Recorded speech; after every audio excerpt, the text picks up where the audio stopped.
Hi friends, I am god Amazon ప్రైమ్లో release అయిన ఈ తెలుగులో డబ్ అయిన కన్నడ సినిమా ఎలా ఉందో ఇప్పుడు చూద్దాం. దేవా కన్నడలో ఓ అర్జున్ రెడ్డి టైప్ బాగా బమ్ బమ్ అని తిరుగుతూ ఉంటాడు గర్ల్ ఫ్రెండ్ని వేసుకొని. అయితే క్లాస్ రూమ్లో తలుపులు వేసుకొని గర్ల్ ఫ్రెండ్ని తొడ మీద కూర్చోబెట్టుకొని ముచ్చట్లు ముద్దులు పెట్టుకుంటూ హాయిగా ఎంజాయ్ చేస్తూ ఉంటాడు. టీచర్లు కూడా వచ్చి వాళ్ళకి ఎదురుగా హీరోయిన్ ఉన్నా సరే చూసుకోకుండా హాయిగా ఎంజాయ్ చేస్తూ ఉంటారు. మళ్ళీ తండ్రికి కంప్లైంట్ ఇస్తూ ఉంటారు. దేవా బిందు ఇద్దరు ప్రేమలో ఉండగా బిందు ఎలాంటిదో దేవాకి మెల్లిమెల్లిగా అర్థమవుతుంది. సినిమా స్టార్టింగ్లోనే ఆడవాళ్ళని ప్రేమించాలి, ఆడవాళ్ళని పూజించాలి అని ఇలా డైలాగ్స్ కొట్టి తర్వాత ఈ సినిమాలో ఒకడు ఆడవాళ్ళని తగలబెట్టేస్తూ ఉంటాడు, చంపేస్తూ తలపచ్చడి చేస్తూ ఉంటాడు. వాడెవడు, వాడిని పట్టుకోవడానికి వచ్చిన స్పెషల్ ఆఫీసర్ ఏం చేశాడు అన్నది మిగిలిన కథ. కన్నడ సినిమాలు ఎలా ఉంటాయంటే 80s తీయాల్సిన సినిమాల్ని 2000 సంవత్సరంలో తీస్తూ ఉంటారు. అలాగే 2040లో తీయాల్సిన సినిమాని 3000 సంవత్సరాల్లో తీస్తూ ఉంటారు. అలాంటి సినిమాలు తీస్తూ వాళ్ళ సినిమాలు వాళ్లే చూసుకుంటూ ఆనందపడుతూ ఉంటారు. అలాంటి సినిమాల్లో ఇదొకటి. కేజీఎఫ్ లాంటి సినిమాని ఇచ్చిన తర్వాత కూడా ప్రశాంత్ నీల్ వెంటనే తన పాత చెత్త సినిమాని అలాగే తీశాడు సలార్ పేరుతో. ఈ సినిమా కూడా ఇంచుమించు చాలా పాత తెలుగు సినిమాలన్నింటినీ రుబ్బి తీసినట్లు ఉంటుంది. ఇన్వెస్టిగేషన్ అంత గొప్పగా ఉండదు.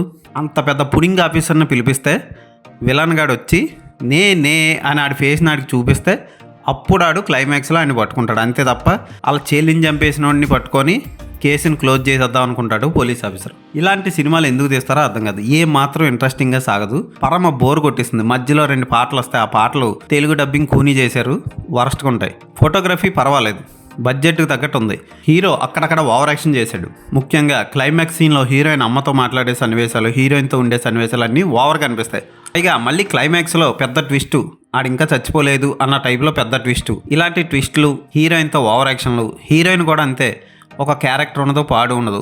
ఏదో పెద్ద పుడింగ్ లాగా ఏదో పెద్ద చేసేస్తా అన్నట్టు బిల్డప్ ఇస్తూ ఉంటుంది హీరోయిన్. ఆ పాత్రని హీరోయిన్ బాగానే పోషించింది. ఇక పోలీస్ ఆఫీసర్ పాత్రలో బొమ్మాళి రవి చేశాడు, కానీ ఆయనకి చెప్పిన డబ్బింగ్ కూడా వేరే వ్యక్తులతో చెప్పించడం వల్ల అంత ఇంట్రెస్ట్ రాదు చూసేవాళ్ళకి. ఇక ఏ సినిమాలు లేవు బాబు, ఏదో ఒకటి చూసి తరిద్దాం అనుకుంటే ఈ సినిమాని చూడండి. నాకైతే ఈ సినిమా అంత గొప్పగా నచ్చలేదు. ఇది ఒక అర్జున్ రెడ్డి లాంటి, కన్నడ అర్జున్ రెడ్డి లాంటి సినిమా. ఓకే, ఉపేంద్ర నటించిన ఏ సినిమాలోని ఐ ఆమ్ ద గాడ్ అనే డైలాగ్ని టైటిల్గా పెట్టుకొని ఆయనకి థ్యాంక్స్ కూడా వేశారు సినిమా స్టార్టింగ్లో. కానీ ఉపేంద్ర తీసినట్టు తీలాపోయారు ఈ సినిమాని. అస్సలు ఇంట్రెస్టింగ్గా సాగని స్క్రీన్ ప్లే ఈ సినిమాలో ఉంది. ఇలాంటి సినిమాలకి స్క్రీన్ ప్లే అదిరిపోవాలి. ఆ స్క్రీన్ ప్లే పెద్ద మైనస్ పాయింట్. ఈ సినిమాకి నేను ఇచ్చే రేటింగ్ 2/5.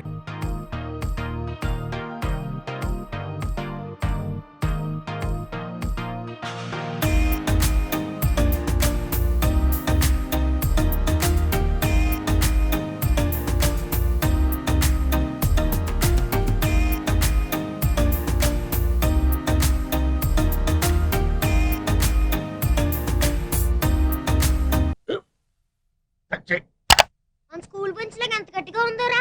కొట్రా, కొట్టు, పర్లేదు, కొట్టు. అబ్బా చైన్ పెట్టేసింది బాబాయ్. ఆ, నీకు నొప్పి. ఏంటి ఆ, నువ్వు కొడతావా? కమా బిట్ మీ యార్. వద్దు బాబాయ్. వాడిని నేను కొట్టడం లేదమ్మా, వాడినే నన్ను కొట్టమంటున్నాను. ఆ. నువ్వేం కంగారు పడక్కర్లేదు. అడుగుతావేంటి?